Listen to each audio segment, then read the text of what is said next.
Senator Hussain. Thank you very much, Mr. Vice President, for allowing me the opportunity to join in this debate, which is a critical debate, something that we would not have planned for, that may not have formed part of the Attorney General's legislative agenda. And that is a bill which amends 10 pieces of parent legislation in response to the 2019 novel Corona 2019 nCoV matter and for related matters. And Mr. Vice President, this debate comes upon this Parliament in extraordinary circumstances where we were summoned to this particular sitting of the Senate yesterday to show the importance and the urgency of the matter before us, that we have to implement measures in order to take certain actions, decisive actions that is, in order to treat with this pandemic of COVID-19. Because it was in December, Mr. Vice President, we first heard of this COVID-19 problem. And I looked at the situation report number 9 of the WHO. And that report was issued yesterday, 19th of March 2020. And what is startling about that situation report, Mr. Vice President, is that they said that there are over 200,000 cases worldwide. And in 3 months, there were 100,000 cases. But in 12 days, there were 100,000 cases. So that is how fast this infectious disease is spreading across the globe. And Trinidad and Tobago was not spared. I remember when we met, that was the first day, the last time the Senate met, I believe, was when the first case was confirmed in Trinidad and Tobago. We were all in this chamber. And while I was sitting here preparing for today's debate, I saw that the Ministry of Health would have issued an update number 38, which indicated that after 258 tests, there are still 9 confirmed cases of COVID-19 in Trinidad and Tobago. And these releases from the Ministry of Health, Mr. Vice President, has now come one of the hottest topic amongst the citizenry of Trinidad and Tobago, because every day we wait, anxiously so, on whether or not there are any new cases, because persons in this country would like to know what the situation is. And I'm thankful that we are getting the information now between 10 a.m. and 4 p.m. We used to wait very late in the night for this information to be released. Now, Mr. Vice President, what is troubling about this pandemic is that it's a deadly disease. There have been over 8,700 deaths so far, and this is statistics that has been provided by the WHO, the World Health Organization. So this underscores the nature of the extraordinary circumstances that we are about to face. And what we are asking what the executive is asking this Parliament, the legislature, to do today is to pass some particular pieces of law in terms of the validation of certain instruments, certificates, documents, and licenses that may have been issued by public authorities. But, Mr. Vice President, my focus today, and I intend to be very short, it will be on Clause 5 of the bill. And Clause 5 of the bill is what amends the Public Health Ordinance at Section 105 by increasing the fines and the imprisonment to $50,000 and a term of imprisonment not exceeding 6 months for regulations that would have been made under Section 105 of the Public Health Ordinance. And the legislative aim I understand because I had sight of the regulations that were issued yesterday. And the legislative aim is really to exercise restraint and exercise isolation from the population. And the Minister of Agriculture, in his contribution, did in fact indicate that they had to take legislative action now after calling for moral suasion to now try to, control the behavior of the population. Because Ideally, the reason that we are passing legislation to isolate persons is so that it's a preventative measure so that the COVID-19 disease would not spread further, to contaminate it, to control it. Because God forbid, if there is a large or enormous outbreak in Trinidad and Tobago, we don't know the capacity of our healthcare system. So that is why it is important to act urgently and responsibly from now. And in this particular piece of law, I do commend the government with respect to the legislative aim of this particular piece of legislation. I do so. Now, we're amending, the Attorney General gave several options of how this could have been done. And it is the executive's decision to amend the Public Health Ordinance, which is a colonial piece of law, a law that existed pre-independence, in terms of how we treat with this public health crisis.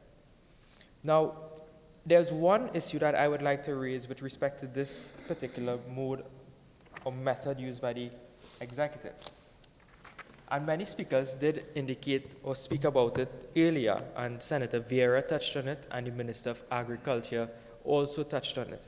And that is the constitutionality of this particular piece of law and the regulations that would be made pursuant to Section 105 of the Public Health Ordinance.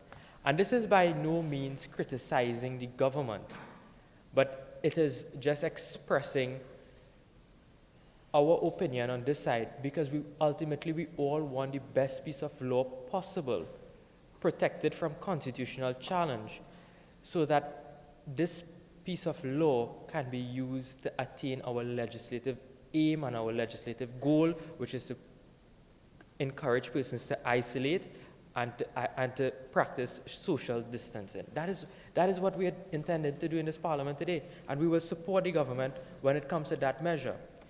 But let us look at whether or not we are meeting the cloak of constitutionality or the constitutional muster.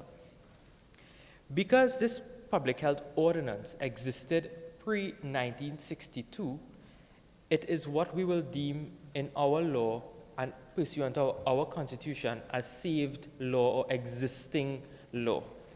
So therefore, notwithstanding a particular piece of legislation may have been unconstitutional prior to the passage of the 62 and 76 Constitution, it is considered to be saved law.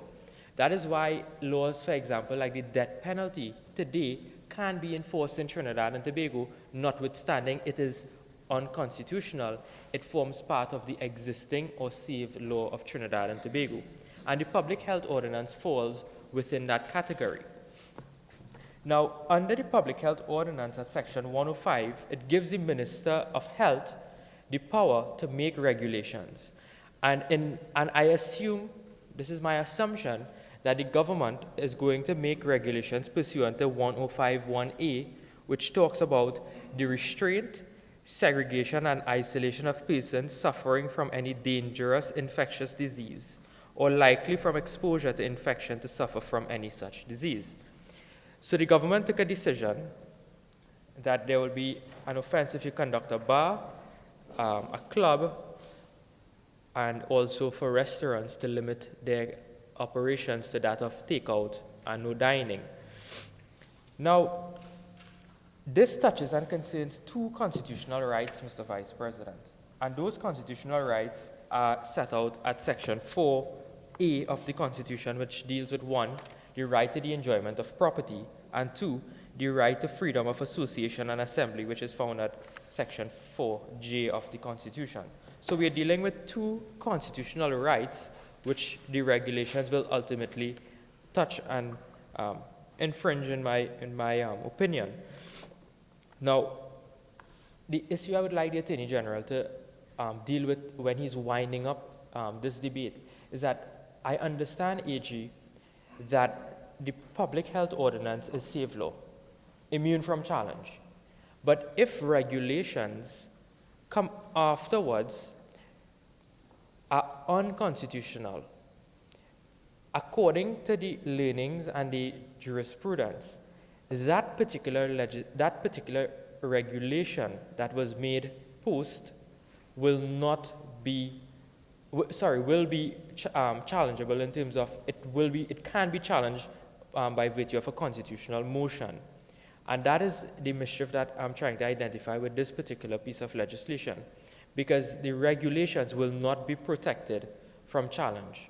If they are unlawful or unconstitutional, they will be susceptible to challenge. And there have been cases in this country, Mr. Vice President, where subsidiary legislation has been challenged and has been struck down by the courts. There's one particular case, and I'll just give the citation of the case, and I believe the leader of the opposition and the Attorney General had some dialogue on this matter. That is 2009 UK PC 17. It's a Privy Council case. The SDMS, Satnarayan Maharaj, the Islamic Relief Center Limited in Chin Ismail against the Attorney General of Trinidad and Tobago, when there was a constitutional challenge to the Holy Cross as being the highest national award. And in that case, that was made through an order by Her Majesty at that time in 1968, I believe. And Mr. Vice President, that was actually struck down. There's also the case of Haridat Maharaj that we're familiar with, which is CV 2016-01218, where the order for the appointment of the Commissioner of Police, which is considered as subsidiary legislation, just like what we're dealing with right now, was in fact modified and parts of it struck down by the court as being unconstitutional and tripping certain fundamental provisions of Section 4 and 5 rights in the Constitution. So that is one of the issues I would like to raise. And again, I say it's no criticism of the government, but we would like to ensure that we cloak what we are doing with ultimate protection. I don't know if we could have considered bringing any particular piece of legislation and maybe adding the 3/5 majority, so that therefore we know that we will have that level of constitutionality ingrained in the legislation, so that persons will not be able to challenge this, because it will not be in our best interest for someone at this stage, especially during this pandemic, to run to court, file a constitutional motion, and have this thing challenged. I know right now the system in the court, they're only dealing with urgent matters, and maybe that may deter persons from running to the courthouse to get this thing struck down. Mr. Vice President, with the other section which deals with the registration of clubs, I just want the Attorney General to, if he can also clear this up. The definition of a club, according to Section 2 of the Registration of Clubs Act, it's defined as any community or society consisting of not less than 25 members who assemble or meet together in pursuit of a common object. Now, I know the policy as outlined by the Prime Minister has been encouraging persons to limit gathering to a minimum of 10 persons. Now, I wonder not whether or not this is inconsistent, if it's inconsistent with the policy of the Cabinet in terms of this particular regulation. There is, right, the other issues were dealt with by Senator Mark. But Mr. Vice President, before I close, because I promised that I would not be very long, I congratulate all of my colleagues so far who had contributed in this debate, but I would especially like to thank and congratulate Senator Dr. Dylan Remy for a wonderful, informative, and sharp contribution. It was absolutely brilliant. She brought her experience and how her experience can affect policy with respect to how we deal with this COVID-19 pandemic in Trinidad and Tobago, Mr. Vice President. And again, I would like to congratulate you, Senator Dylan Remy. Now, Mr. Vice President, as a young person who holds public office in this country, I want to urge other young people like me that the science has shown that maybe we would not be the ones who will suffer the worst of this pandemic. But we are the ones who can carry that disease, Mr. Vice President. And I call upon the young people of this country to act responsibly to act responsibly, because you may know someone who is sick, who may not have an underlying condition that you don't even know about, or you may interact with elderly persons, Mr. Vice President. You have to act responsibly, because in this thing, we are in it together, Mr. Vice President. And I also want to make a call to the authorities, the Ministry of Health, Ministry of National Security, to please provide the PPE for all of the medical staff and all other frontline workers.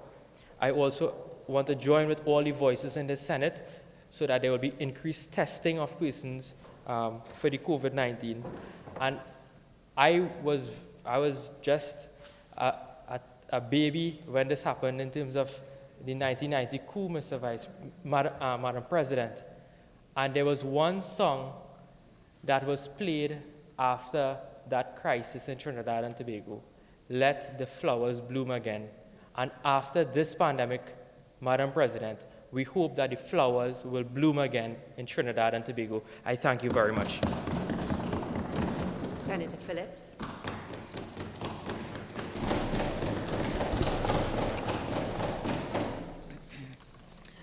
Thank you, Madam President.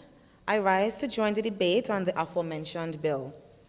I would like to begin firstly by thanking or commending the Prime Minister and his administration for their timely and proactive, comprehensive action as it relates to the coronavirus. From the feedback I have gleaned, the people are generally pleased with the efforts being made by the government as it strives to grapple with this challenging situation. Protocols are being put in place, media briefings are being held, and the people are being encouraged to practice social distancing and do everything possible to prevent the curve from peaking.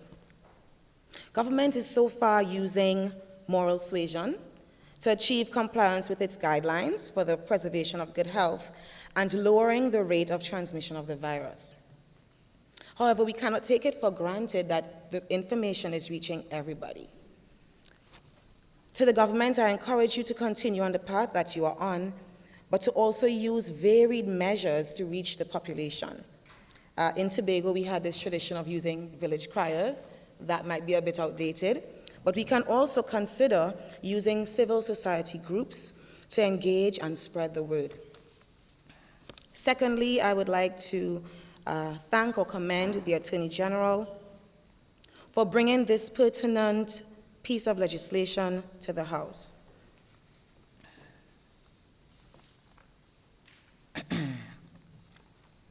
As a criminologist, it would be remiss of me not to take the opportunity to speak to the public, to the citizenry, and urge them to support and adhere to the guidelines given by the authorities.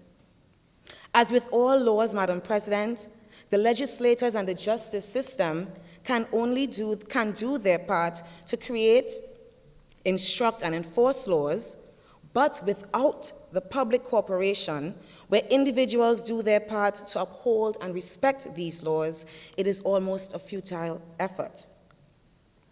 I won't go into the consensus and conflict perspectives that speak about the hows and whys laws are created and for whom they are created and all that jargon.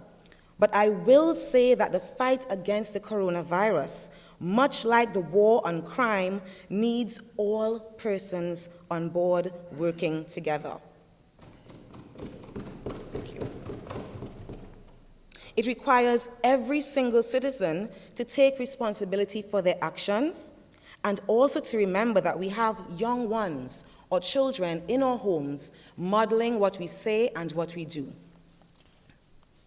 So let us do what we need to do at home and on an individual basis. Next, I would like to make an appeal briefly to a few groups in our society. Madam President, to our teachers, please call and check in on your students and their parents.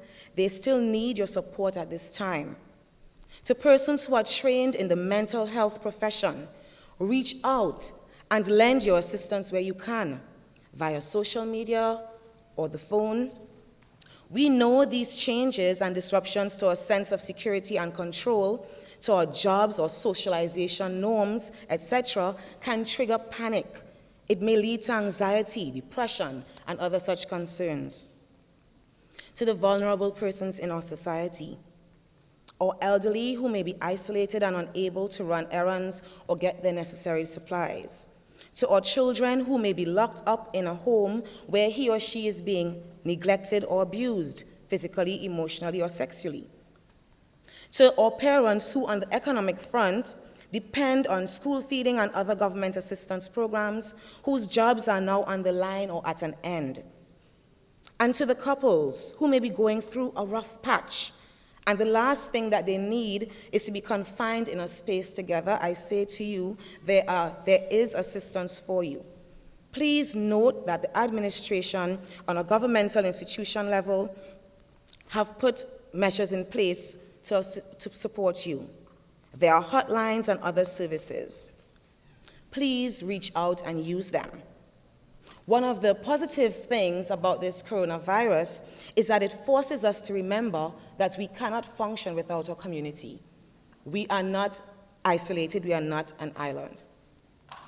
As a community, as a neighbor, as a friend, as a human being, I also ask you to be vigilant at this time.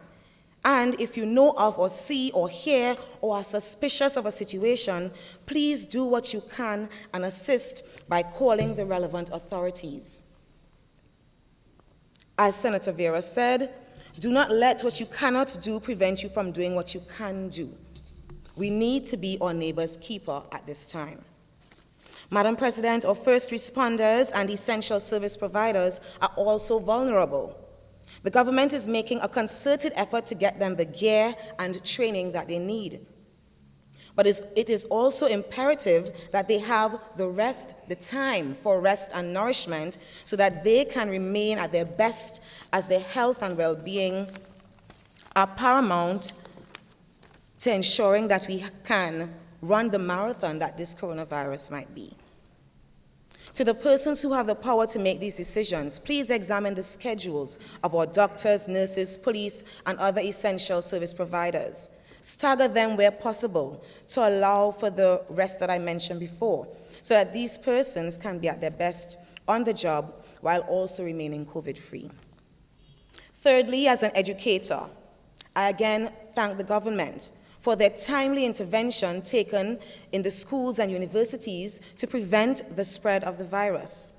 To the University of the Southern Caribbean, I say well done, as they have been communicating daily and working feverishly on plans and guidelines to ensure a safe and smooth transition to distance learning for both their faculty and students, and our students are now back at their respective homes, internationally, regionally, and locally.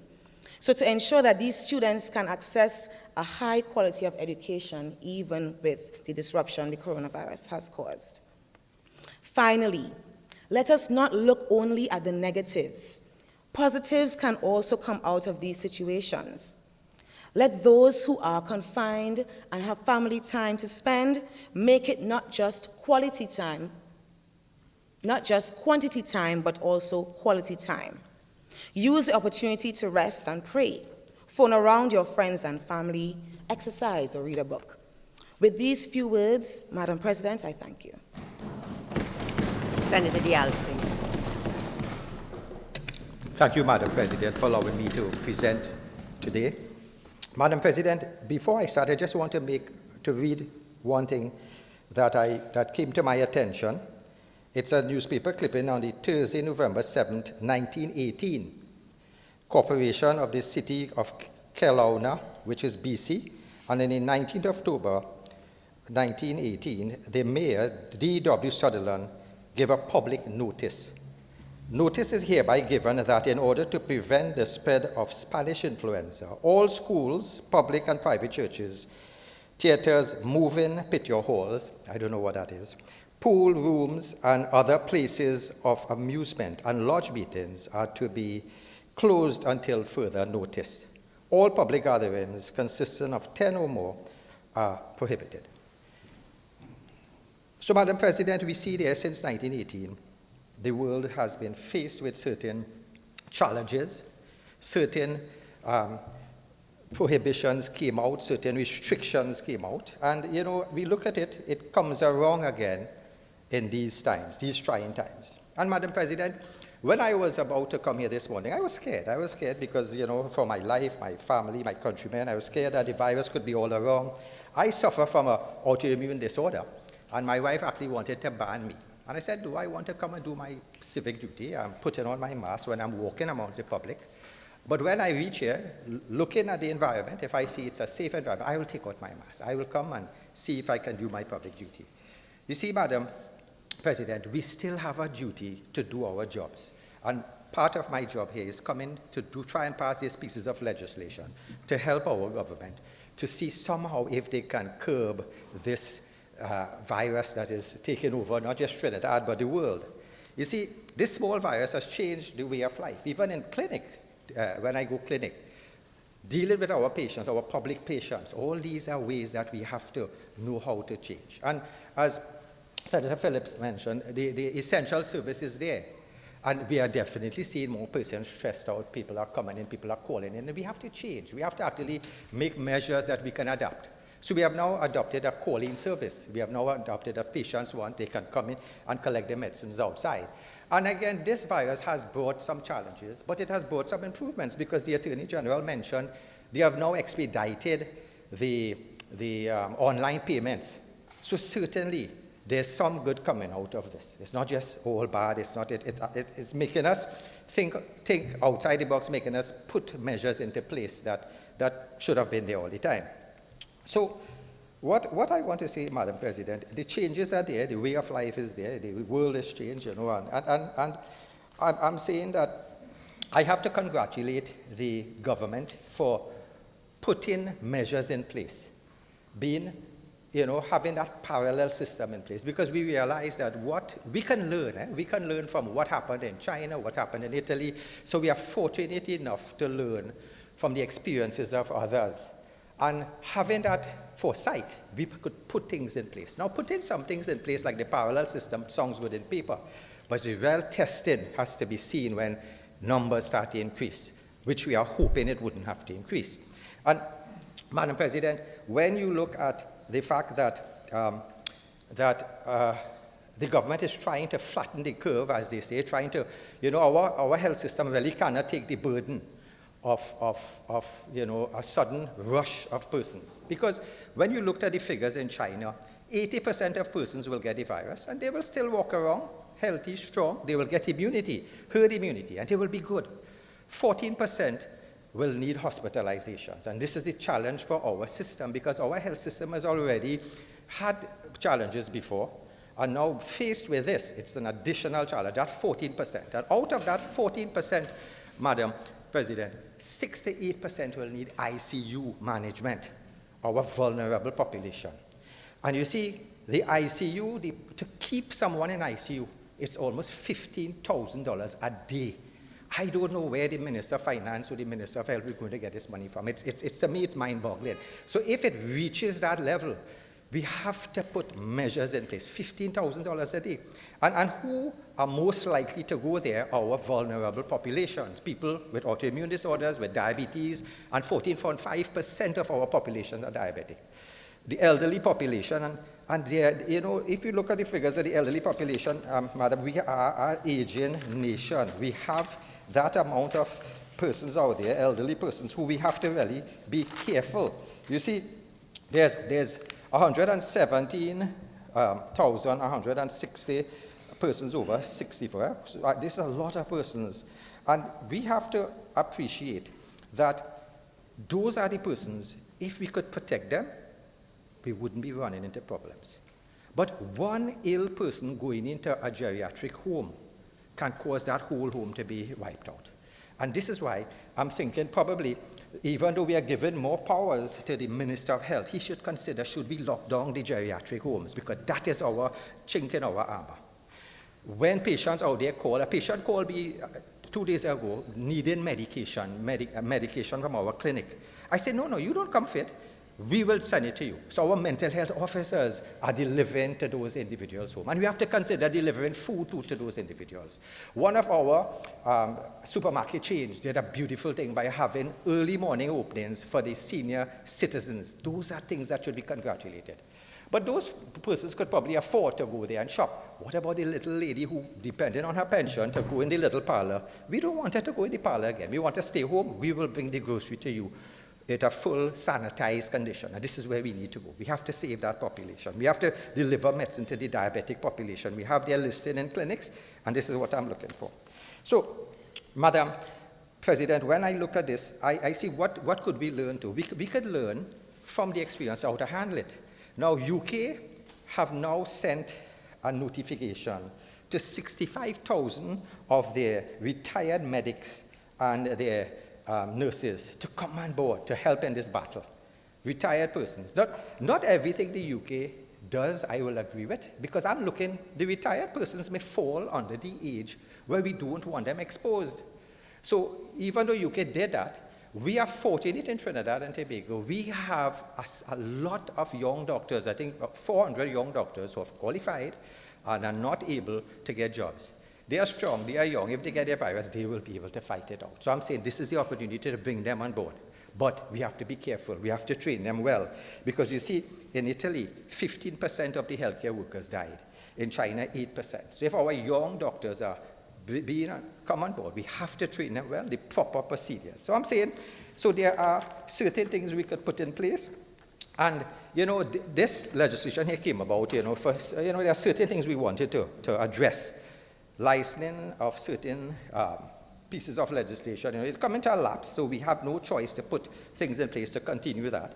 And we are giving more powers to the Minister of Health to at least to put measures in place. And Madam President, I ask, why would people know that this virus, if you bring it home, you can kill your mother or your father or weak ones? Why would people still go out? What is the psychology behind that?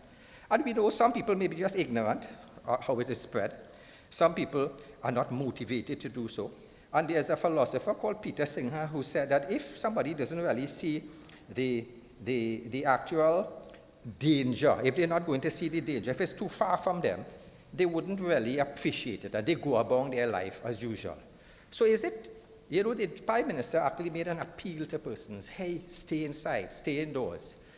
But it's not just our cultures like that, In Italy, about 53,000 persons actually, they actually violated, their legislation in 8 days. So even the Italians went around the place having legislation in place and violating and going around the public. So it's really a failure of personal responsibility. So if they are failing to do a personal responsibility, we have our duty here to ensure we can cap that to the individuals who are going to breach that. Because you breach that, you can now put a strain on the economy, strain on the health system, and even spread it among other people. So even though I am saying that, yes, the move to close down the bars, when I heard about that, we know people assemble in bars. We know a lot of guys, to deal with their stress, they go to the bars. Women and men handle stress differently. Men go to the bars, women may reach out and talk and socialize. So in a sense, we are now missing out on that. And even I looked at the fact that the bars, Senator Mark mentioned that, could the bars not have been left open to sell him his pension for his truth, right? For his pension. So, which is a fact, could it? Because you see, the same individuals who can go in the bars and buy something off the shelf, they now can go into a supermarket and buy alcohol off the shelf. So at least the supermarket chains now will probably benefit more from this than the actual bar. And bars have their own microeconomy.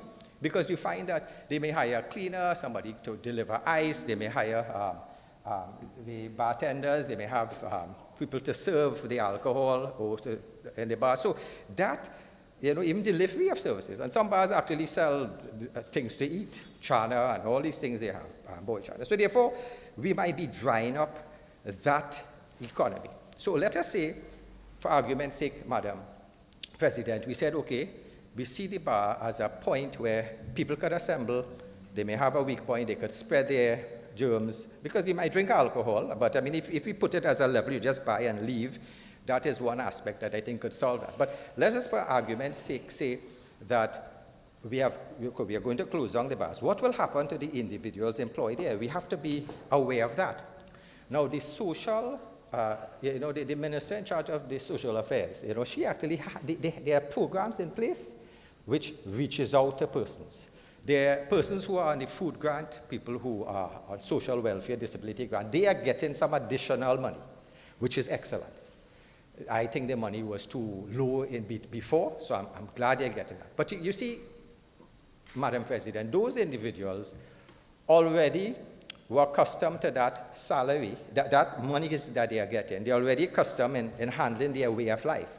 And unless there is an increase in goods and services, they would still be able to survive. The catchment we have to look at, Madam President, is those individuals who work in as, getting tips in the bars, the taxi guy, the tout who gets money, those gardeners who come out and get paid. Those are the people who I'm thinking, hey, they are not on any grant before. They will be left behind. So we have to look at how are we going to get monies in their pockets.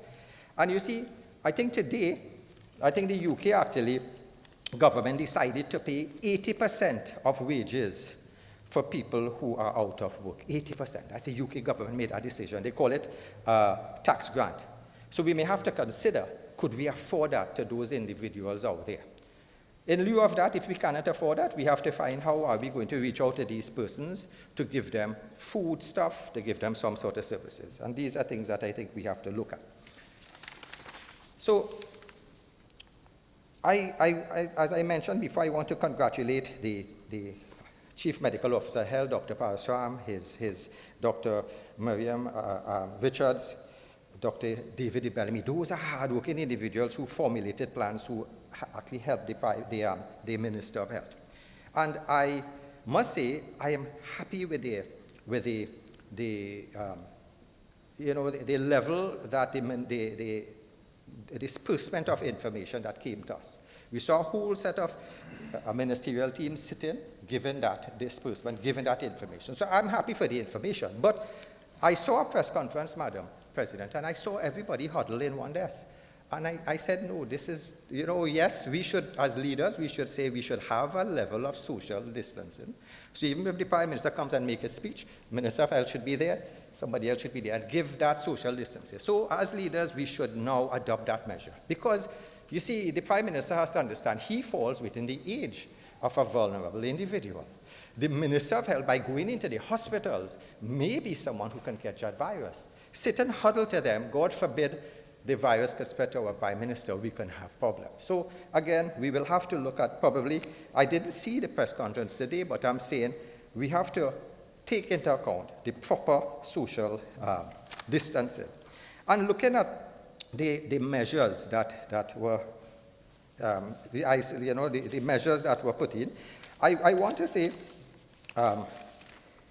Madam President, you see, social distancing is really, it depends on my ability to be aware that I could catch it, I can bring it home, I am taking my precaution. What I'm saying is people going into to public places, we should have security guards and we should probably legislate against social, for social distances. You come in here, you have to say, well, you in the line, you have to keep 3 feet, 3 feet, 3 feet. So we may have to go that other stage where we may have to somehow put persons in position to ensure that if they're going into a grocery, they keep that 3 feet or 6 feet distance apart. So again, mentions were made of the gym and the cinemas, and I think the AG may actually look at those issues and address it. Will that fall under our present legislation, or do they have to make any sort of recommendations? And Madam President, another area that I was a bit concerned about is public transport. Because you see, if I am going in a taxi and I'm huddled together with others, it's very, very easy to get something one person sneezes there. So we are looking at this legislation where we are looking at the road and traffic and whatnot. So what I'm saying is even this legislation, we should have said one person per taxi. We should have had public transport systems, how we are going to disperse people, not a full service again, because this is an easy way where people running to get taxis, running to get public transport, can transmit from one to the other.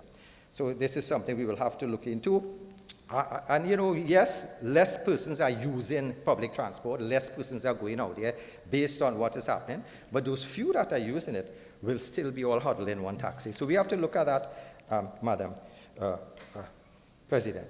And the other issue I wanted to just look at, Madam, is the fact that, you know, Senator Sipasad mentioned that she's concerned about the Venezuelans coming into Trinidad. And that's a valid concern, because they may come in, they may bring certain that may come in with coronavirus. The medical profession always had an alert for malaria before. So anybody coming in from the South American continent, we always look, will they be bringing in malaria? And the ministry has testing and availability in place for that. But you see, if someone comes in illegal, we may be missing the boat, both with malaria and this. But you see, my concern really is, what about the Venezuelans who are working here? Some of them work as gardeners, they work, they get money and jobs, and if people are not going to their workplace to get ready cash to pay them, those persons will be disadvantaged. What will happen to them out there? Even though they are foreigners, even though they are here, we have to put something in place, some sort of net in place to say we can accommodate them in some sort of a food grant or something to let them survive this also. So therefore, another area I looked at is the prisons, overcrowding in prisons, and other countries are looking at the prison situation, and I'm hoping that the AG and the Senator Deyalsingh, I have given you some latitude, as I tend to do with all speakers, but I would ask you at this stage to not expand the discussion. We need to sort of go to the matter at hand, which is the bill that is before us with the provisions of this bill. Thank you, Madam President. So, Madam President, as I'm looking at this, I see the bill has actually old laws. We see the relief that is needed. We say we needed to look at the licensing, areas there. We're giving the powers to the minister. We actually need these things. And even to the powers of the minister, I just wanted to make one reference, Madam, is that you see right now in Mexico, Madam President, there's an article, consumers in Tijuana take chance on over-the-counter medicine on coronavirus spread, as coronavirus spreads. It's a San Diego Union Tribune by Wendy Fry, March 19, where she mentioned that, there's the anti-malarial drugs that are out there that has gotten FDA approval, and the shelves in that country is empty now. People just ran in a panic and bought it. And Madam President, it's happening here. It's happening here because I had discussions with Dr. David E. Bellamy, and we are looking at the fact that this drug, it's out there, people are buying it, doctors are prescribing it, and they are prescribing it without even getting the actual testing. So it's like, it's a panic mode. You just write this anti-malarial drug. And right now, I think recommendations should be there for the government to buy out all the stocks that are in the private pharmacies, hold these stocks, keep it down for when we really need it for our population. So this is a power I think the Minister of Health, if he has it in this piece of legislation, would have to address that, because we will be into a shortage when we really need it. And then, Madam President, as I conclude, I must say this virus does not discriminate. It will go to you if you're UNC, PNM, whatever race, it doesn't discriminate. And there was an experiment done years ago, where a Robbers Cave experiment, where there's a psychologist, Sharif, looked at a theory called realistic conflict theory. And in this experiment, there was a group of children in a camp, and both ends of the camp, these kids actually started to compete with one another. They started to fight one another, and they were looking at putting kids in a camp, and they were competing who could play on the basketball court. And those guys never knew each other before. It's total strangers, 11 on one end and 11 on the other end. And they realized that if people are going to fight over scarce resources, you will cause that conflict. And therefore, what is significant also in it is the experimenter, the psychologist, Dr. Sharif, actually, after those people who came and had that conflict, he made a common disaster happen in the camp, like a tree fell and blocked the roadway. And he found that when there was a common problem, both sets of children came together, 11-year-old children came together to try and solve that problem. So just as the 11-year-old children did that years ago, I am saying once, there are grants given out, there are payments given out, once, people on one side wouldn't say it only goes to certain party supporters and whatnot. Once it's fair, it's there. I'm thinking this virus can have some good where it will could in fact help our leaders to come together and actually be a benefit how to go in times of crisis, how to manage it. Thank you, Madam President. Senator Chote. Madam President, thank you for the opportunity to speak on this piece of proposed legislation. Today, over 600 people died in Italy, which is not a very large country. And I'm not saying the death toll went up to 600. I'm saying that more than 600 people died from this particular disease within 24 hours. So things may turn out as it has turned out in Italy, or it may turn out as it has turned out in other countries, depending on our management of the issues. So I support this legislation because it shows that by legislation we have begun to address some of the issues. For example, we are addressing some of the practical issues that people may face because they can't go out to public places, offices are shut and this sort of thing. And we are also addressing, to some extent, the problems which flow from people getting together to conduct their business or to do what they are required to do. I suspect, however, that we will have to return to this August House on other occasions, perhaps to deal with amendments to other pieces of legislation as the situation develops and arises. But may I just respectfully, I know that I will probably get a buff if I go too far, but may I respectfully suggest that I be given the opportunity to point out that there are existing pieces of legislation which perhaps we could start using with some vigor because there are certain things which we need to protect. For example, our food supply chain. If we look at our legislation dealing with the markets and the regional corporations, we can take this opportunity to sanitize public spaces so that even when they have to be used by citizens who must buy food to survive, that they will be less at risk. It's not only about gathering, it is about having our food sold in an environment which is reasonably clean and having us go there with all the precautions that we take and so on, ensuring that we don't pick up a contagious disease when we go to the markets.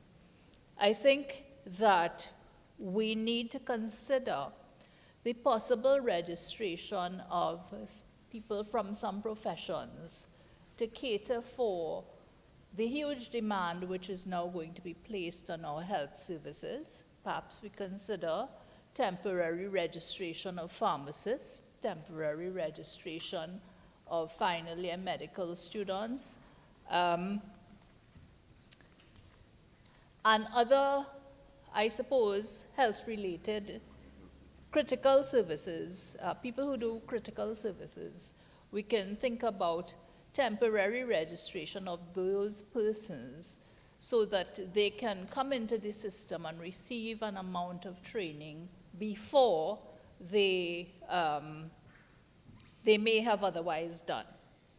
So I know one person, one speaker has spoken about emergency volunteers and so on, but it's kind of difficult to ask the retirees to come out unless it's in an absolutely safe space because they are the highest risk. Well, in one country,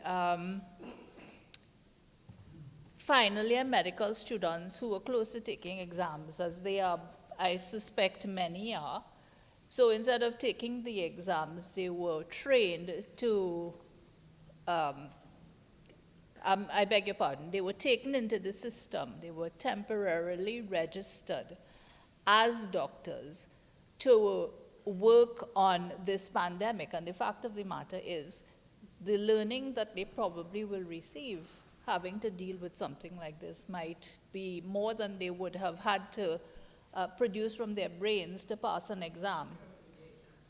Yes, yes. So it could happen. I mean, we have to consider that because there is a core of professional people and professional assistants that we could pull on if we need to, and we really need to consider that fast. Of course, properly supervised. With respect to public information, I'm wondering if there is some way, it doesn't necessarily have to be legislation, but a lot of information, official information, is in the public sphere. And not everybody has the mind to go and read everything that's gazetted. I myself find it difficult and I can't keep up. So I was wondering if the public information which govern the way in which we go about our duties or the way in which we perform certain functions, if that could just be put together in one document or one piece of information that we can refer to in point form as guidelines.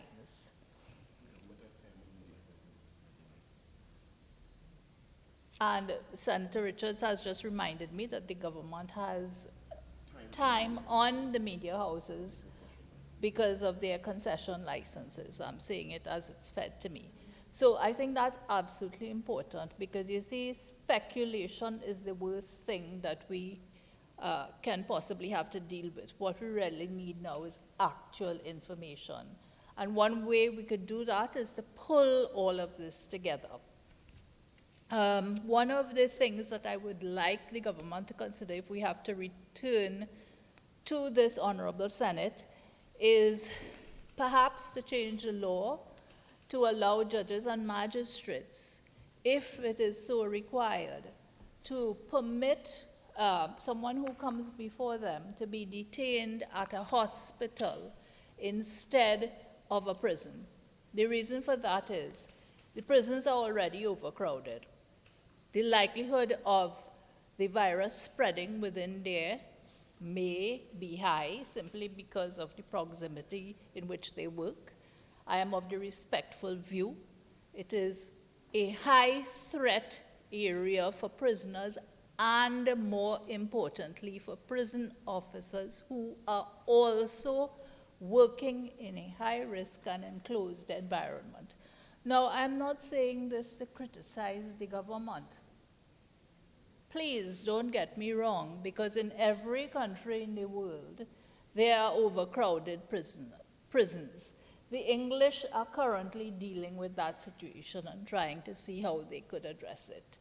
So one of the things we can do, if a man comes from the prison or a woman comes from the prison and there seems to be an indication that he or she may have potentially contracted this virus, that instead of sending that person back to infect all the people who will be responsible for taking him or her back to the prison, together with the persons with whom he or she shares a cell, perhaps the courts could be given the power to send that person to a hospital facility instead. I think we should make more vigorous use of our Quarantine Act, which I should remind people listening. The Quarantine Act provides penalties. There are certain offenses which you can commit under that act, and you can be charged for those offenses, for example, giving false information about the state of your health and this kind of thing. So people must be aware that it is not a case of simply filling out a form inaccurately so that you can achieve some purpose. It's not a joke. It is something that could make you the subject of a police inquiry and the subject of a police charge. With respect to the banking sector, I simply wish to say that it would be wonderful if we could have, again, its information. I commend those banks which have taken the decision to be sympathetic to persons like myself with mortgages and loans and so on, and to give us a break. But that's not going to continue indefinitely. And I note with interest that not all banks have adopted the same approach. So I don't know if the Bankers Association of Trinidad and Tobago perhaps need to step up and be a little more vigorous in their suasion of their own members, or whether perhaps the governor of the central bank needs to see if there is anything he can do in that regard. In terms of making sure that the people are there to deal with the health issues which are going to arise, I think we need to be very concerned that we hire our emergency workers, we start training them if we've not done so. Forensic pathologists, for example, who are going to have to do so many more autopsies than before in a very high-risk environment. I hope that we are able to pull those things together very quickly by using the process of contracting emergency workers. I don't know if we need legislation for that within the RHA context. I have absolutely no idea. We were called to the Senate at such short notice that I wasn't able to do the depth of research that I would have liked to have done. Now,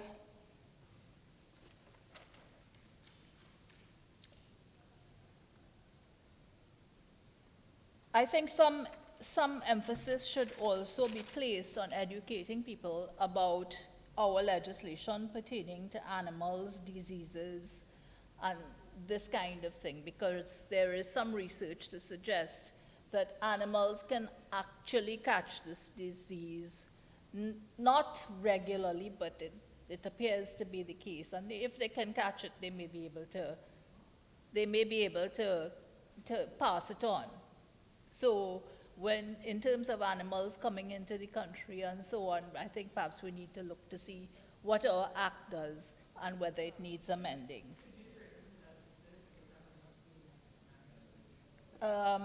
Yes, there were two instances, domestic animals. I can't recall it offhand, so perhaps I could provide it at another time.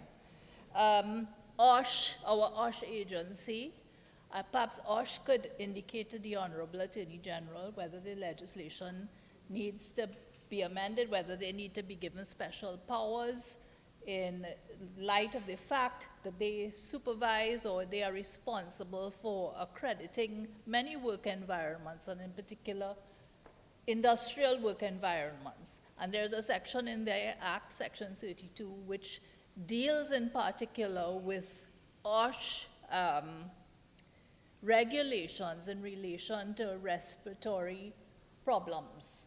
So they have a statutory duty which they must perform, and they now have to perform it in the face of a pandemic. So I don't know if they require some legislative support, but perhaps if anybody from OSH is listening to this debate, that could be brought to the attention of the Honorable Attorney General. So, Madam President, there was one question I had. Again, a lot of the things that I am saying, as I indicated, probably don't have to do specifically with the legislation before us, which seems to be quite uncontentious. But in a way, what I'm saying has to do with it, because we are addressing a particular problem. We need some guidance. Members of the public have been asking things. For example, if I'm scheduled to have eye surgery, should I go ahead and do it? If I'm scheduled to have my wisdom teeth removed by a dentist, should I go ahead and do it?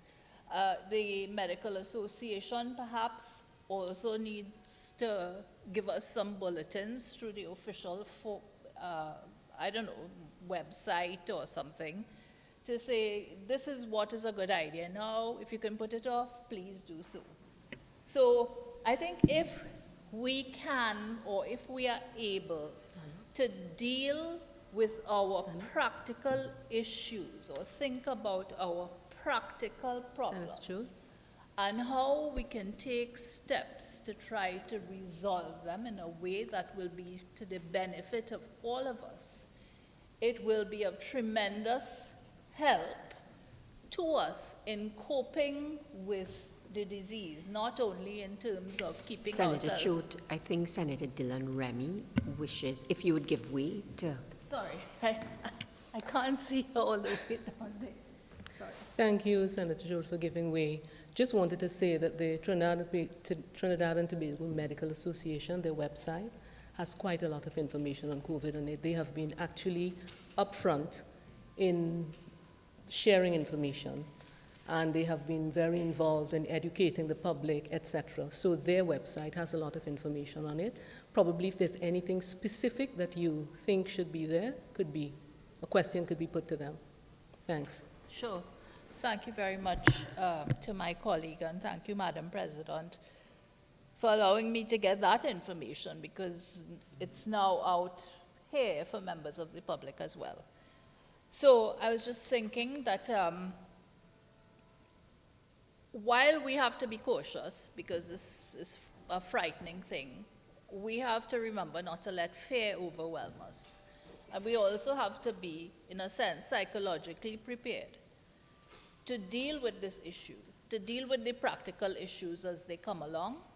And I think perhaps that this legislation is the first step that we took in dealing with that at a national level, in terms of the legislature as a whole, because I know that the government has been doing an excellent job of trying to keep the public calm, informed, and prepared. So, Madam President, these are my few words on this legislation. I thank you. Senator Obika.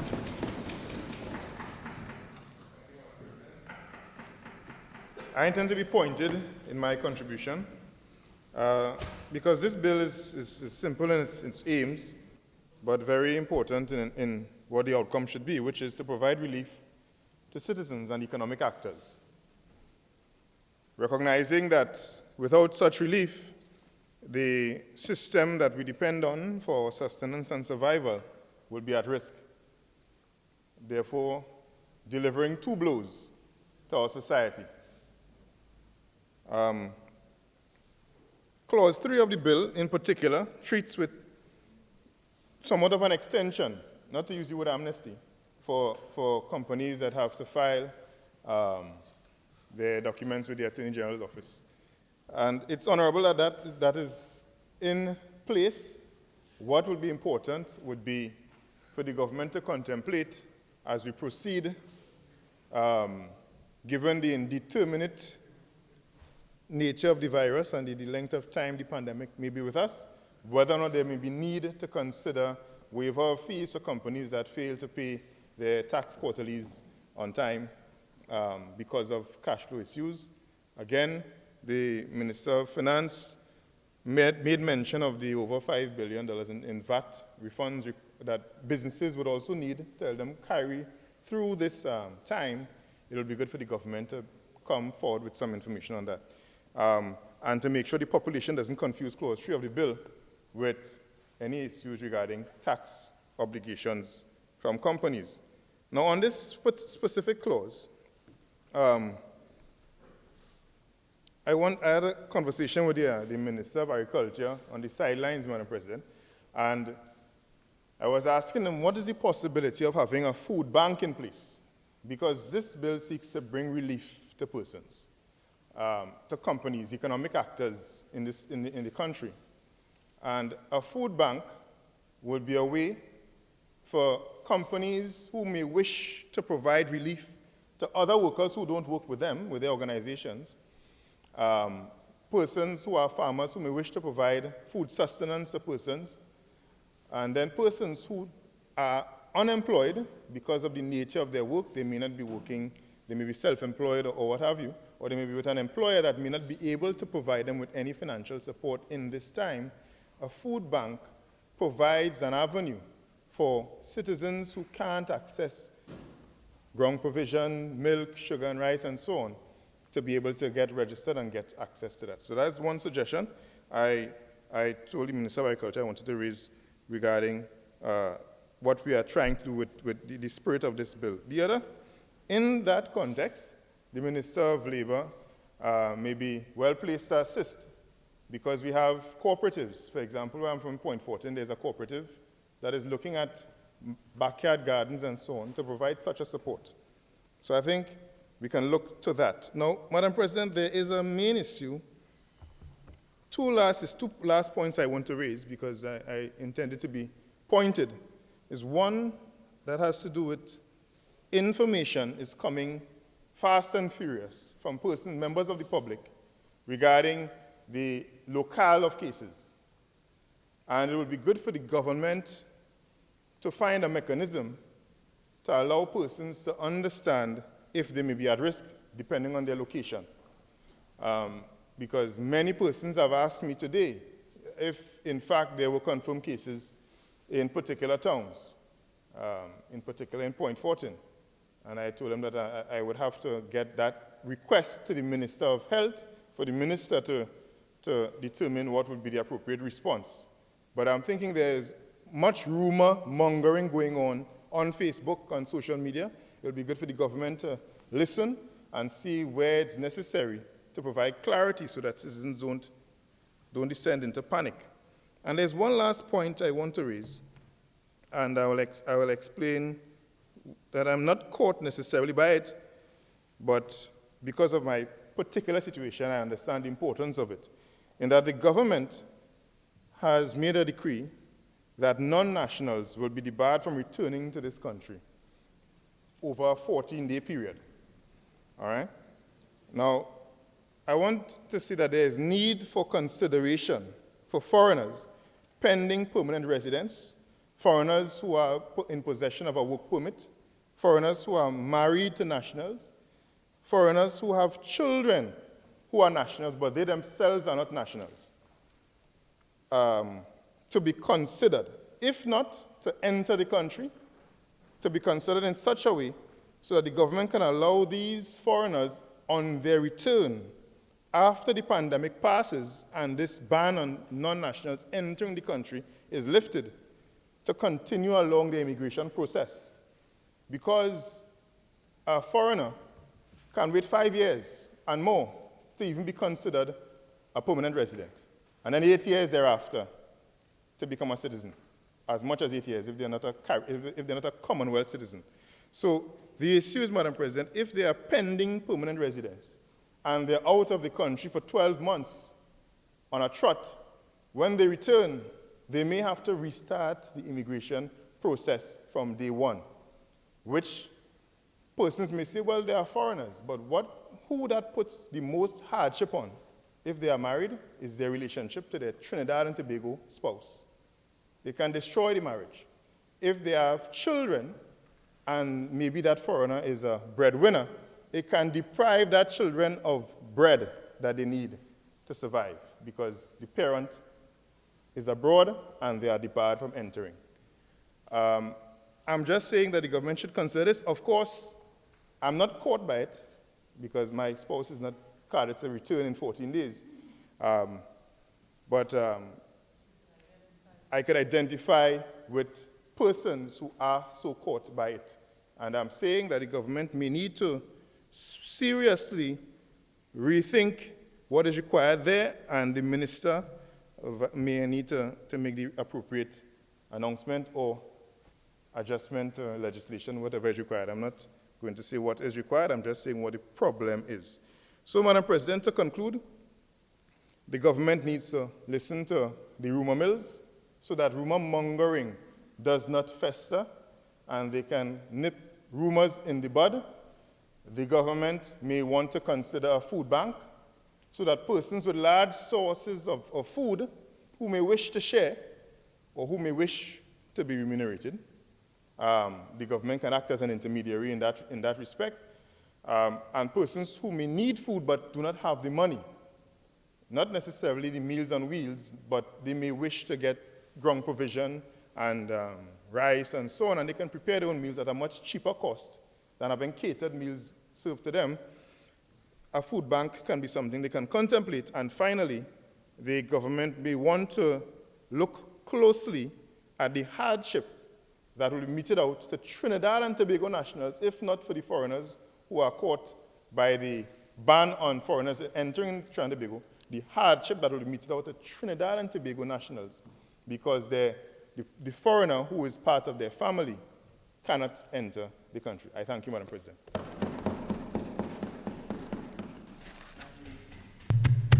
Thank you, Madam President. May I express my profound gratitude to all members who have contributed this afternoon, and equally to those who haven't, because I know that you, as honourable senators, would have been itching to give your fair share of the conversation. I don't for one moment think that there wasn't a contribution to be made. I believe it is more a matter of adopting the submissions made and allowing us the time to facilitate the Parliament's work. So thank you, honourable senators, each and every one of you, members of the opposition, members of the independent bench, and certainly on the government bench. Madam President, there are a few issues just to tidy up. I think Senator Rambarat could have literally said, I beg to move on my behalf, because he really did answer a significant number of the questions. Madam President, may I say that the issue of testing, etc., has been raised by Senator Mark and Senator Dylan Remy as well, who I wish to join in Senator Hossein's view. I too thought that your contribution, particularly with your skill set, was a very excellent contribution. I thank you. It's not often that we get other skill sets beyond law to prevail in these conversations, so we thank you on behalf of the citizens of this country to the Honourable Senator. There are the issues, if you put it in simple terms, of testing, preparedness, alternative thinking, some constitutionality, the management of information, in particular fake news, and how we move about what we would call the next steps, as Senator Chote so elegantly considered what the alternatives to legislation looks like. So, Madam President, permit me to address some of the issues that have come out. I can tell you today that whilst we were sitting here, the Honourable Prime Minister had a press conference, and we had the pleasure of further addressing the administrative assistance that runs alongside this legislation, and I wish to put some of this onto the record. Parents of children who attend schools and relied heavily on school feeding will be supplied with food cards immediately via a process. That is a method of capturing those who we knew in the system were recorded to be vulnerable. That program is to continue automatically and immediately. Existing food card holders will, on or before April 15th, receive 3 months' pay, 3 months' payments, and their usual April monthly payment. So that's an accelerated form of relief, which ties into some of the questions honourable senators asked for answers to. All members of Parliament, let me repeat that, all members of Parliament will initially be given 50 food cards for distribution in their constituencies. Why? Because it is these members who know, at least in terms of access through their legitimate constituency offices, who are most in need. It's a system of devolution. T&TEC will defer immediately all disconnections to 87% of residential customers who are in arrears and due for disconnection. Street dwellers will receive assistance through the various NGOs who usually provide support to them, with a move-along policy to be implemented, part of what Senator Dylan Remy raised with us this afternoon. Obviously, government can't do anything to bring its citizens home from where there have been international flights that have been grounded, and on that point, permit me to join in Senator Obika's observation. I declare my interest. My own father and many of my relatives are not nationals of Trinidad and Tobago. I, like Senator Obika, would have direct relatives. In his case, I understand his wife. In mine, my father and other members of family. But the routes to Trinidad are an option for consideration by the Minister of National Security. He will have exclusive authority under Section 8 of the Immigration Act and Section 9 of the Immigration Act. I'm sure that the Minister will consider matters as the pandemic progresses, so that there is always that position to be considered. I can say, Madam President, in terms of Senator Mark's recommendation and observation, the government has announced today 4,000 testing kits to arrive from China next week, along with arrival of 15 thermal scanners. That is in addition to the thousands of testing kits that we have locally in the parallel system that we have prepared ourselves for. 100 personnel to do contact tracing on the ground. And this is aligned to what Senator Chote was observing and Senator Dylan Remy, where we spoke about having the manpower and essential manpower to track this thing. You see, tracing is closely associated to dealing with what Senator Dylan Remy raised, which is the epidemiological tracing and understanding of this. How do we move from, for instance, 2 minutes ago we got a release from the Ministry of Health informing that we're still at 9 COVID confirmed cases. The epidemiological tracing and understanding and dissemination of information is coming out. 2 minutes ago I received on my phone the Ministry of Health's update confirming that number still at 9, but now we're adding in 100 persons to deal with the contact tracing on the ground. And that's important to know when we get to the issue of, and let's everyone be familiar with this, community spread. It's at community stage that the other options in the menu of laws and administrative functions kick into gear.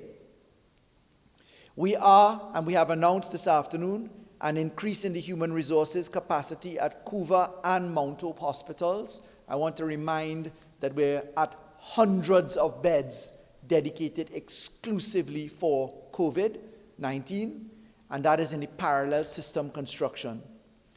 The Couva Children's Hospital, as announced this afternoon, is to be used for advanced treatment of seriously ill patients, with the virus and senior medical staff will be physically housed there. So we are dealing with the separation out. Again, Senator Dylan Remy raised these issues with us this afternoon in understanding how we manage the contagion issues in this pandemic. We can confirm that and Senator Mark raised this, the Muslim community and Hindu communities have already been in conversation with us through the Office of the Prime Minister and the various other agencies, the ecclesiastic or the community-based faith organizations. We're in direct conversation with them. I can tell you that the Hindu community has already been advised to limit its number of persons who carry out shaving of head rituals, etc., to 10 people. The Islamic community has joined in granting consideration. The Orishas are doing the same thing. We've made a plea to all religious leaders to avoid mass gatherings at places of worship. So these are some of the things as we speak here, listed out in 10 bulletin point forms, taking Senator Chote's point very seriously, the need to communicate simply. I'm very pleased that we all agree that fake news needs to stop. I'll resist the urge to throw a few jabs this afternoon as I could, but I think we all know where we could say whatever we wanted to say. Let's not go there. I agree that we're all on the same page, and I'm very, very pleased as a member of this Senate to witness the camaraderie in effect this afternoon, and with us as a nation embracing what needs to be done. Let's turn to a few of the other short points raised. The issue of constitutionality came up, and I took it in the best form possible. Senator Hosein and Senator Mark raised the issue of constitutionality. Senator Vera, I thank you for addressing it from your perspective. I share your perspective. I understood the manner in which it was raised by Senator Hosein as a question mark and caution that we don't find ourselves in difficulty. And I take the caution that for the record I ought to address this position. The public health ordinance, and I know that this one, I thank honorable members for bearing with the country, for bearing with this. The public health ordinance 1917, chapter 12, number 4, 1st of January 1917, and in fact it was number 15 of 1915, so it was 2 years prior.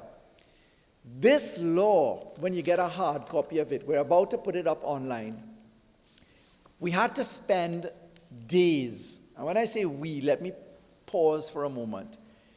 The Deputy Chief Parliamentary Counsel, Ms. Ida Eversley, and the team at the AG, Ms. Solange D'Souza, the Chief Parliamentary Counsel himself, Mr. Ian McIntyre, Ms. Nalini Salek, the entire team at the AG's office, these poor souls, together with one Senator Clarence Rambarat and one Attorney General Faris Al-Rawi, we spent days and nights crafting multiple options of multiple laws and remedies. Because when you approach the cabinet, you have to go with 5 or 6 options in full perfection, and then you select one. Remember, a cabinet is a place where you decide how heavy, how fast, how slow, how measured you want to be. And as the legal advisor to the government, you have to go prepared with all options. Those officers named, and the many that I have not named, and Senator Rambarat, who is way too modest to admit the amount of work that he does on legislation as the chairman of the Legislative Review Committee. I'd like to say that I wish to express my profound gratitude to the 24-hour sessions, the lack of sleep, the research on laws. This public health ordinance had to be scrubbed against all the legal notices for about 100 years to see what was left out, what was repealed, what still stands. So let's get to the constitutionality now. The public health ordinance has a lot in it. Number one, it's a beautiful piece of our history. I confess to being, I think of it as a great privilege to have the chance to make law, to have practiced law, still practice law as a professional. But when you read laws like this, you understand where we came from. Public health ordinance, the definition section alone, is something I think everybody should read if you want to know what life was like. It applies to what Senator Chote was recommending in market sanitization, in making sure that we do preparation and administrative management to contain the disease. But listen to this. Barrack is defined in the ordinance. Barrack or barracks includes any building or collection of buildings divided into rooms occupied singly or in sets by persons of the poorer class, and to which there is a common yard and common conveniences. Cesspit is defined, a receptacle for night soil or offensive matter above or below the ground. Common lodging house means that class of lodging house, not being an hotel, long time I haven't seen the word an before hotel, inn or public house in which persons of the poorer class are received for short periods, and those strangers to one another are allowed to inhabit in one common room, and includes in any case in which only part of the house is used as a common lodging house, the part so used for house. That is a reminder of where we came from as children of indentured laborers or liberated slaves or immigrants to work in fields from the Portuguese community, from the Chinese community. We standing here now looking in the diversity that we stand as we do now. Vera, a Portuguese descendant, Al-Rawi, an Iraqi descendant, Rambarat, an Indian descendant. Call the names that we have here, and you see our history before us right here in this law. So I agree with Senator Chote. One of the options that we had to decide upon was, which law do we trigger when moral suasion doesn't work? How do we progress this thing without panicking your society? Because you have to manage an issue like this. This is unprecedented for most of us, if not all of us. How you manage it with sobriety, how you manage it with poise, how you manage it with confidence, depends upon the options you trigger. That's why the Minister of Health, in my opinion, I genuinely mean this, I know it's partisan, but I am extremely proud of the Minister of Health for the manner in which he has led this charge on behalf of the citizens of Trinidad and Tobago. And I say so because the Minister of Health has brought to the fore, together with him, the professionals. This country was introduced to Dr. Trotman and the CMO, Dr. Paris Ram. We have seen the public servants of this country step forward and be known and really play their part. And I really wish to compliment them, the Hansard staff that is here with us, the orderlies, the clerks, the procedural clerks, the many professionals in this country who come here to do the service of the people for the people. Senator Deyalsingh told us this afternoon of his own personal experience with his immune system and the fact that he came here to do his job. And I really want to say, I mean, to have the privilege to make law is a beautiful privilege. And I really am expressing a profound sense of pride at everyone's position in this particular structure. And I'm extremely grateful for the manner in which we have approached this point. But Minister Deyalsingh has really distinguished himself in this exercise. Permit me to deal with Section 103, and this has directly to deal with the constitutionality. Section 103, we declared the dangerous infectious disease. So we did that 31st of January 2020, triggered this 1915-1917 law, which still applies. Section 105 deals with the board, now minister, having the discretion in all measure dealing with dangerous infectious diseases, including doing any such matter or thing as may appear advisable for preventing or checking such diseases. It's subsection 3 that says they may be attached to any breach of any regulation made under this section, the fine and the term of imprisonment. This is saved law. Senator Hosein is correct. Subsidiary legislation, i.e. regulations, can be challenged if produced after. They could be challenged even if they exist before. The parent law itself can be challenged. The parent law and the opening of challenge was most recently made a centerpiece of analysis by Mr. Justice C. Prasad's decision in the case of the search warrant and the judicial review that occurred, and then the look at the Sedition Act as it then came into force. And essentially, I acknowledge that it is open to the courts to consider whether this is existing law, because it's in that Justice C. Prasad decision, as it embodied the CCJ decision, that we looked at whether existing law is in fact existing law before you even get to whether it is saved law under Section 6 of the Constitution. I am quite confident and comfortable that this law is good law and that the regulations are safe and sound, and I say so because of the nature of what we are doing. The nature is public health dealing with an infectious disease, in this case a dangerous infectious disease, in the circumstance of a pandemic. More so, the public health powers that are being exercised and that have been exercised in our crown colony, then in our independent country, and then in our republican country. These powers have been exercised for well over 100 years.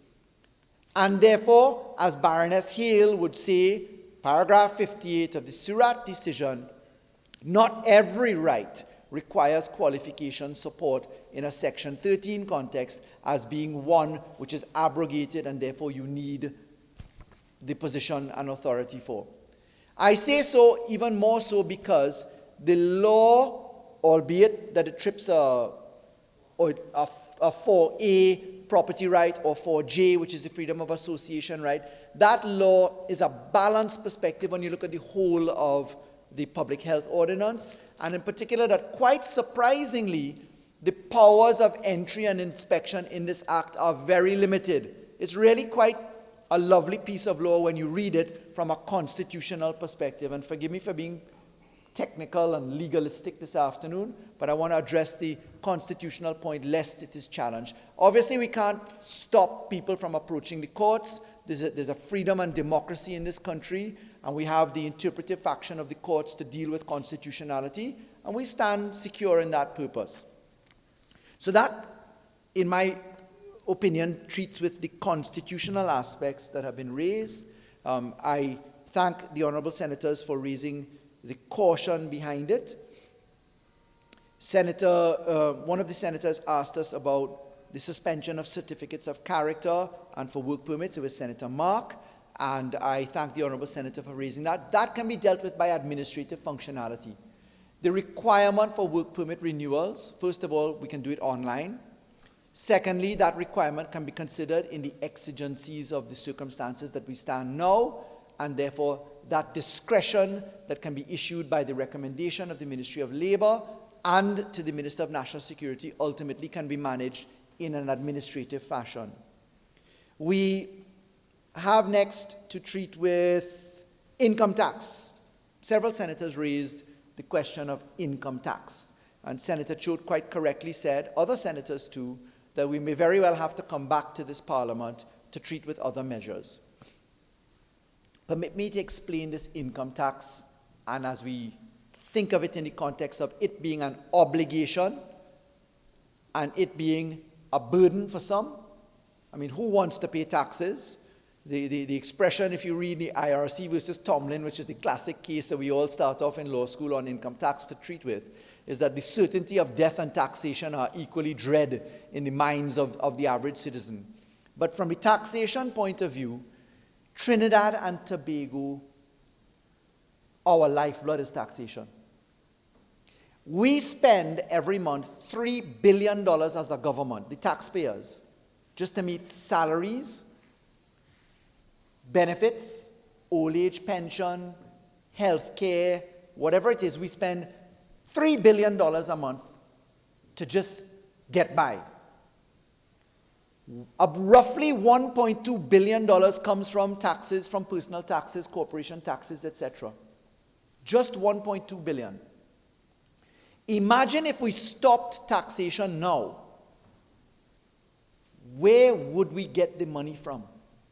It's not that the government has a view that this thing is a point, but we're not like the United States of America where you can just print the money. They are based on a fiat or faith system. This is the domain of the Minister of Finance. He is looking at all of the options. I don't say that this is not something that is under consideration. It is entirely for the Minister of Finance to speak to that. But I just want to sensitize us that right now, we've got to keep the lights on to help the most vulnerable. The measures that I've just traversed, by way of the public advertisements and announcements coming from the Prime Minister's conference this afternoon, that's tax-paying dollars at work. I can tell you, at the AG's office, we're working on certain amendments to the Heritage and Stabilization Fund in the legislative brief that has come to us from the Ministry of Finance. There'll be other things that we're looking at as we work day by day to get it right. Are we going to come with a perfect piece of law that will satisfy everybody all at the same time? No, we won't. Expect the unexpected. Rest assured we're in a temporary condition. We will, we can, and we must get through this. But we really have to remember the four parts to the equation. The public sector, the private sector, the labor movement or sector, and then the individual responsibility. Because it takes all of us to do this right. I've received, while sitting here, a number of exhortations from bar owners and other people, and I'd like to say, look, I understand the difficulty. This is a serious impact. Casinos, clubs, bars, we're looking at thousands of people affected. But can you imagine thousands of deaths? This is life and death. We're looking at what other countries have done. Other countries are already at state of emergency position. There was a little funny statement by a world leader who said 2 words, state of emergency. I understood he meant 2 powerful words in 3, but other countries are there. The option under Section 8 of the Constitution is there. But that's something that you got to approach with care and caution. So we're thinking outside the box. Moral suasion, miscellaneous provisions, public health ordinance, economic support, working on the stimulation package, administrative management. It's all going on at the same time. My wife, I wish to thank her, reminded me this morning as she recognized that I had barely had any sleep for days, said, hey, you're tired. Make sure you don't get vexed too fast. Count to 10. No, count to 20 as I was walking out the door before I got my kiss. And she's right. You have to put a little smile on our faces, temper down a little bit, listen to what our colleagues say. We have some real alphas in our pack, you know. And our alphas can butt heads quickly as we wrestle with issues. The alpha, and I'm dealing with the psychological alpha, is across the floor. I mean, I confess I enjoy sparring with Senator Obika and Senator Hosein and Senator Mark at times. I respect my colleagues. I genuinely respect them. But what happens is we have to have a degree of tolerance, discipline, and production. I couldn't ask the father of the nation for 3 better words than uttered by Eric Williams on our independence. Really. It took me a long time to understand the difference between tolerance and understanding. But it is certainly something that we have to exercise today. Senator Dylan Remy asked about deeds of gift. And I can say that deeds of gift, we have the ability under the Registration of Deeds Act and the Real Property Act. The Attorney General receives the applications for extensions of time for deeds of gift that can't be registered within 12 months. That is an administrative function. In my 5 years of approving extensions of time, I've never refused one. And there's an ability to waive the stamp duty for all of the circumstances and penalties. So you can have full waivers. The law provides for that under the Registration of Deeds Act and under the Real Property Act as well. So that bit has been taken care of. Senator Hosein raised the issue of restraint in the context of Section 105 of the Public Health Ordinance. I'd like to remind that we have the Quarantine Act at the same time. And the Quarantine Act is what we are using to manage persons who are in self-quarantine, self-isolation, and those who are not. I should declare, my own children, in one case, my son is at university, at medical school, and the school was stopped. And my daughter's at university as well, abroad, and the school was stopped. They both came home, and they're both in self-isolation. They are in quarantine. I have not seen them since they arrived, because we have to be careful about the structures, and I warn them all the time. You will be videotaped, and pictures will be taken of you, and just because you're my children, you're going to make a front page, right? So we are all managing this situation carefully. I know many other parents are in the same bracket and position. I believe several of my colleagues are in that category as well too. The issue of definition of clubs and the issue of the bars. The clubs are, we've gone with clubs as per Section 2 of the Registration of Clubs Act. That effectively captures a whole bunch of examples. Can we tighten it up and go harder? Yes, we can. Will we? Yes, we will. When? We're phasing it. We're asking the population to regulate. There's nothing to replace common sense. Common sense is golden. One of my colleagues sent me an advertisement of somebody saying bars closed, where we bring the portable bar to you, the ice, the music, and we got lime outside. No! The Commissioner of Police is on the lookout for you. You cannot retail your alcohol on the outside of the licensed premises that you had it. If Trinidad and Tobago were just self-disciplined, we don't need to even apply the law.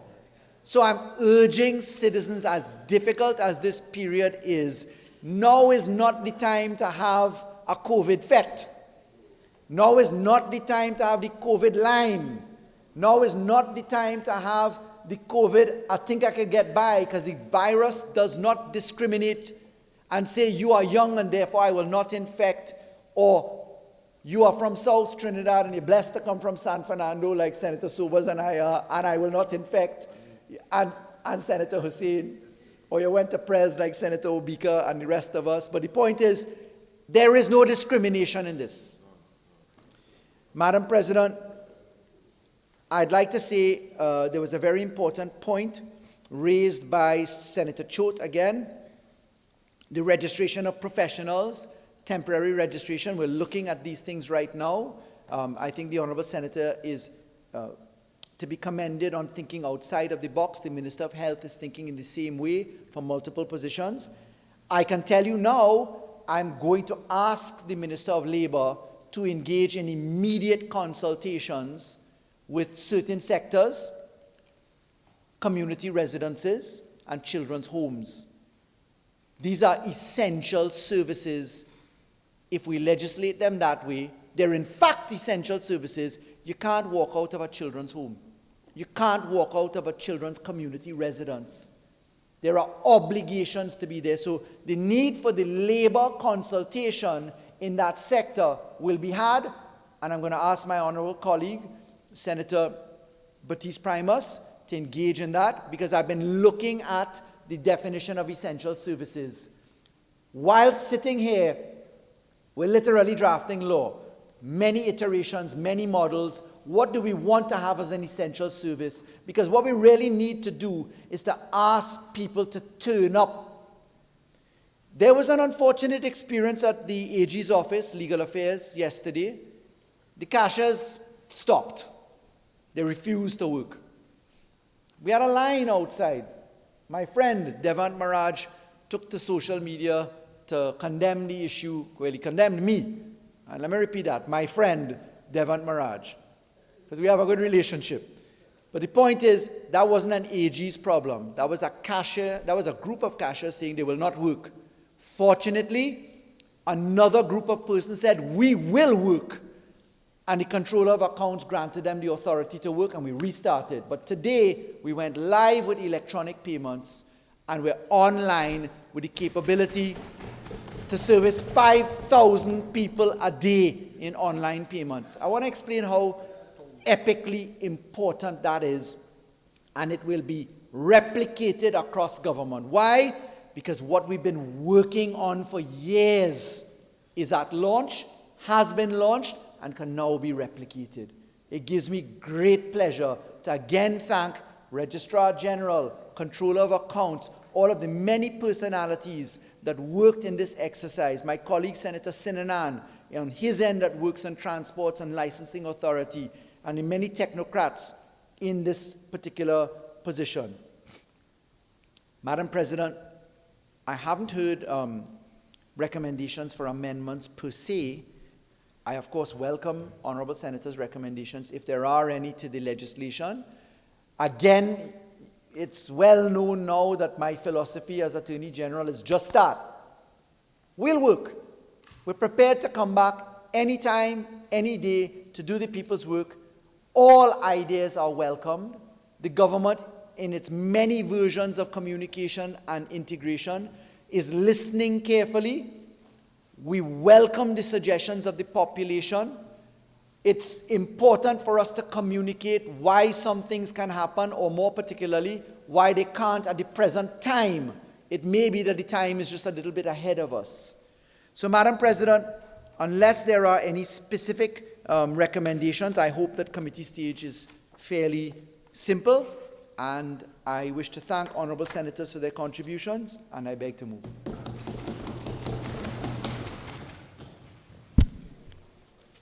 Honourable Senators, the question is that a bill entitled An Act to Amend the Cinematograph Act, Chapter 2010, the Registration of Clubs Act, Chapter 2101, the Theatres and Dance Halls Act, Chapter 2103, the Motor Vehicles and Road Traffic Act, Chapter 4850, the Companies Act, Chapter 8101, the Bills of Sale Act, Chapter 8232, the Moneylenders Act, Chapter 8404, the Pawnbrokers Act, Chapter 8405, the Licensing of Dealers, Precious Metals and Stones Act, Chapter 8406, and the Public Health Ordinance, Chapter 12, Number 4, in response to the 2019 novel coronavirus 2019 nCoV and for related matters be read a second time. Those in favor say aye. Those against say no. I think the ayes have it. Entitled, An Act to Amend the Cinematograph Act, Chapter 2010, the Registration of Clubs, Chapter 2101, the Theatres and Dancehall Act, Chapter 2103, the Motor Vehicles and Road Traffic Act, Chapter 4850, the Companies Act, Chapter 8101, the Bills of Sale Act, Chapter 8232, the Moneylenders Act, Chapter 8404, the Pawnbrokers Act, Chapter 8405, the Licensing of Dealers, Precious Metals and Stones Act, Chapter 8406, and the Public Health Ordinance, Chapter 12, Number 4, in response to the 2019 novel coronavirus 2019 nCoV and for related matters. Attorney General. Madam President, in accordance with Standing Order 66-1, I beg to move that the miscellaneous provisions 2019 novel coronavirus 2019 nCoV Bill 2020 be committed to a committee of the whole Senate forthwith to be considered clause by clause. Honourable Senators, the question is that the miscellaneous provisions 2019 novel coronavirus 2019 nCoV Bill 2020 be committed to a committee of the whole Senate forthwith to be considered clause by clause. Those in favour say aye. Those against say no. I think the ayes have it. The Senate shall now go into committee of the whole to consider the bill clause by clause.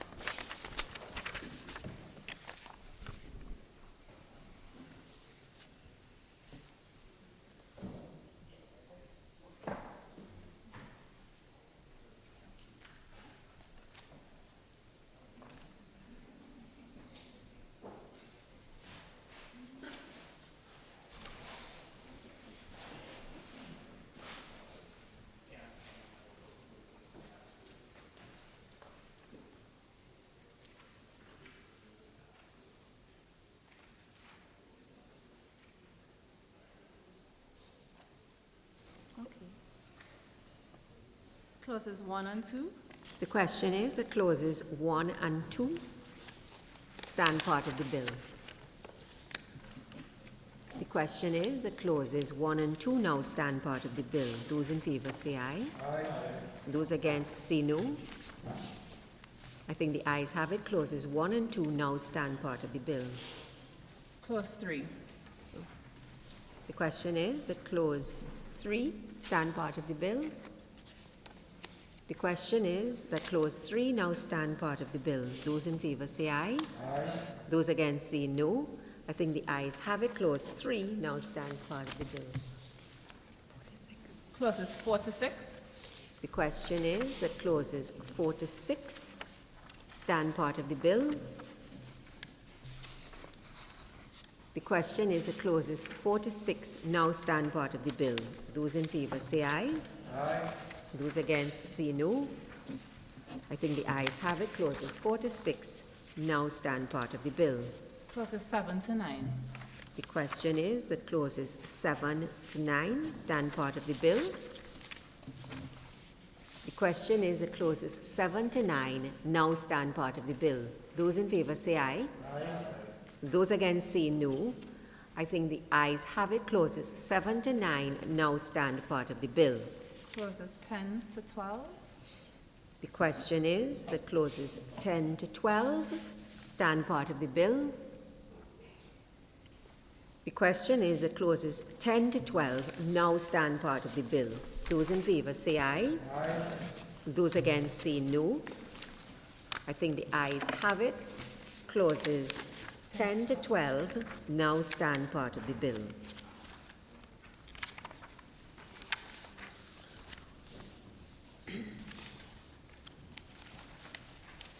Honourable Senators, the question is that the bill be now reported to the Senate. Those in favour say aye. Aye. Those against say no. I think the ayes have it. The bill will now be reported to the Senate.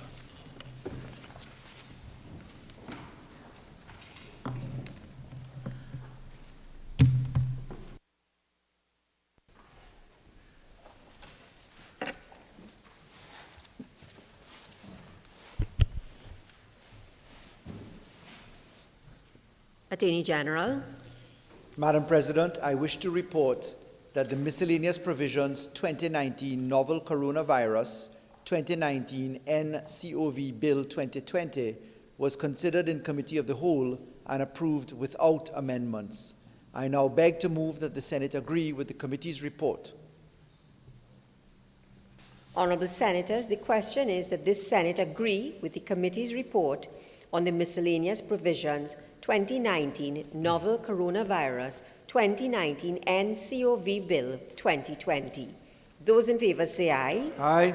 Those against say no. I think the ayes have it. Attorney General. Madam President, I beg to move that a bill entitled An Act to Amend the Cinematograph Act, Chapter 2010, the Registration of Clubs Act, Chapter 2101, the Theatres and Dance Halls Act, Chapter 2103, the Motor Vehicles and Road Traffic Act, Chapter 4850, the Companies Act, Chapter 8101, the Bills of Sales Act, Chapter 8232, the Money Lenders Act, Chapter 8404, the Pawnbrokers Act, Chapter 8405, the Licensing of Dealers, Precious Metals and Stones Act, Chapter 8406, and the Public Health Ordinance, Chapter 12, Number 4, in response to the 2019 Novel Coronavirus 2019 NCOV, and for related matters, be read a third time and passed. Honourable Senators, the question therefore is that a bill entitled An Act to Amend the Cinematograph Act, Chapter 2010, the Registration of Clubs Act, Chapter 2101, the Theatres and Dance Halls Act, Chapter 2103, the Motor Vehicles and Road Traffic Act, Chapter 4850, the Companies Act, Chapter 8101, the Bills of Sale Act, Chapter 8232, the Money Lenders Act, Chapter 8404, the Pawnbrokers Act, Chapter 8405, the Licensing of Dealers, Precious Metals and Stones Act, Chapter 8406, and the Public Health Ordinance, Chapter 12, Number 4, in response to the 2019 Novel Coronavirus 2019 NCOV, and for related matters, be now read a third time and passed. Those in favour say aye. Aye. Those against say no. I think the ayes have it.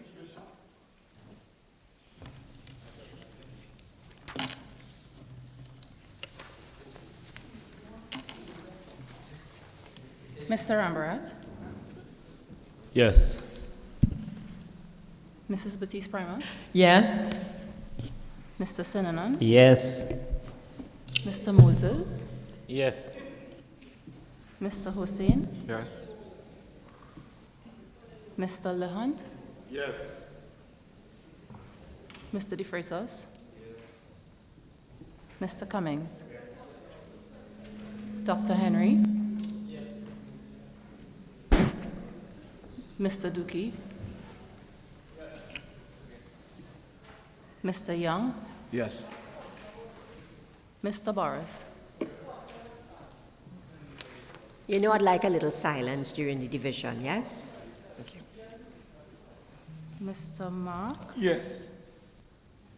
Ms. Haynes? Yes. Ms. Amin? Yes. Mr. Hussain? Yes. Mr. Obika? Yes. Mr. Sobers? Yes. Mr. Richards? Yes. Ms. Chote? Yes. Mr. Vieira? Yes. Dr. Deyalsingh? Yes. Ms. Dionarine? Yes. Yes. Ms. Sipasad? Yes. Mr. Timal? Yes. Dr. Dylan Remy? Yes. Yes. Ms. Phillips?